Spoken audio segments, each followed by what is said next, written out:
I can say this is the oldest Japanese restaurant in Pampanga.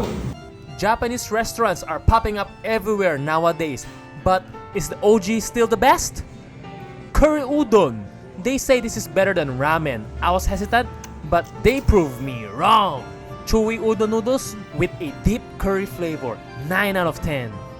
Next, the tonkatsu was simple, crispy, and light, 8.5 out of 10. Sukiyaki. I also didn't expect this one to be good. The broth is light, savory, and a little bit sweet. This one is my favorite, 9.5 out of 10. We also got some uni. This one tastes almost similar to oyster but much creamier, 8 out of 10. Salmon sashimi, I don't need to explain, 9 out of 10. Lastly, we got the crazy salmon roll. They really went crazy with the salmon. There's salmon inside, there's salmon on top. Easy 9 out of 10. After all these years in business, they still got it. Try their other dishes and leave your experience below. I'll see you again next time.